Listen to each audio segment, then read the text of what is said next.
आपने इसी चैनल पे देखा होगा कि पहले CHSL 2024 में एक अंडे वाला इतना बेहतरीन सवाल सक्सेसिव पे आया, उसके बाद CGL 2024 में नंबर ऑफ वोटर्स वाला सवाल सक्सेसिव पे आया, और अब इस बार के मेंस 2024 में बहुत खूबसूरत सवाल सक्सेसिव पे आया है। लेकिन लगातार हम ऐसे सवालों को छोड़ रहे हैं। हम क्यों नहीं कर पा रहे? क्योंकि जब हम क्लास के अंदर परसेंटेज पढ़ रहे हैं तो हम ऐसे डेटा पे या ऐसे सवालों के करने के अच्छे तरीकों को नहीं सीख रहे हैं। आप देखिए, एक बड़ा ही खूबसूरत सवाल पेपर में पूछा गया जहाँ पे 3 अलग अलग सालों की जनसंख्या दे रखी है। जैसे 2016 में बताइए जनसंख्या ए है, 2018 में बताइए जनसंख्या 50,000 है, 2020 में जनसंख्या बताइए बी है।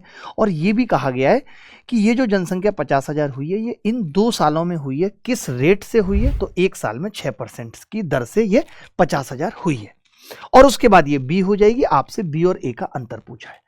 मैंने कहा अगर 1 साल में जनसंख्या 6% बढ़ती है, ध्यान से समझना, तो मैं आपसे पूछूं 2 सालों में कितनी बढ़ेगी? आपने कहा सक्सेसिव लगा देंगे। कैसे?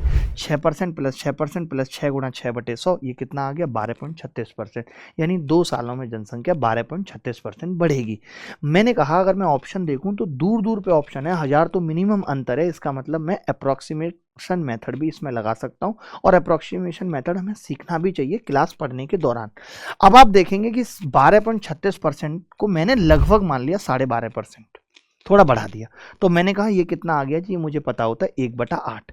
यानी अगर 2 सालों में जनसंख्या 12.5% बढ़ रही है, 1/8 है, इसका मतलब इन 2 सालों में भी ये 8 से 9 ही होगी, 9 ही होगी। तो अगर मैं इसका अंतर निकालूं तो मैंने कहा 9 की वैल्यू 50,000 है, तो 1 की कितनी आ जाएगी? आपने कहा लगभग 55 आ जाएगी। यहां से यहां तक का गैप पता चल गया। हमें तो यहां से यहां तक का गैप पता करना है। तो मैंने कहा अगर इन 2 सालों में 8 से 9 हुई है तो इन 2 सालों में भी 8 से 9 हुई होगी। और अगर इन 2 सालों में भी 8 से 9 हुई है, यानी 8 की वैल्यू यहाँ पे 50,000 है, तो 1 की कितनी आ गई? 6250।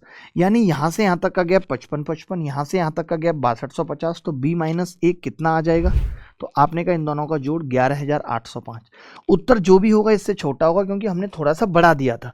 तो 11,805 से छोटा एक ही ऑप्शन था, बी 11,680। यही इस सवाल का सही उत्तर था। आप बताना कि आपको सक्सेसिव लगाना आ रहा है, नहीं आ रहा। आपको लगा था ये सवाल बहुत मुश्किल है। अगर ये सवाल में और भी ऑप्शन नजदीक होते तो भी कोई बड़ी बात नहीं थी, हम 12.3 कर लेते या इसको 12.4 कर लेते और हमें दिक्कत नहीं आती। क्यों? क्योंकि इसका 12.4% निकालना तो आसानी था। बस यहां पे 1 की वैल्यू निकालने में दिक्कत होती, तब हमें कहना पड़ता कि यार ये 112.4 की वैल्यू है, 12.4 की कितनी होती? उस केस में भी हम उत्तर को निकाल पाते, इतनी लंबी कैलकुलेशन नहीं होती। तो मैं ऐसे ही तरीके सिखाता हूं। आजकल क्लास में जो मेरे पढ़ाने का तरीका है वो यही है कि क्लास के अंदर जब आप कोई भी टॉपिक पढ़ाओ तो बच्चे को अप्रोक्सीमेशन मेथड, डिजिटल सम, कहां कब कौन सा तरीका लग सकता है वो सब एक साथ बताकर चलो, बाद में अलग से वक्त नहीं मिलता।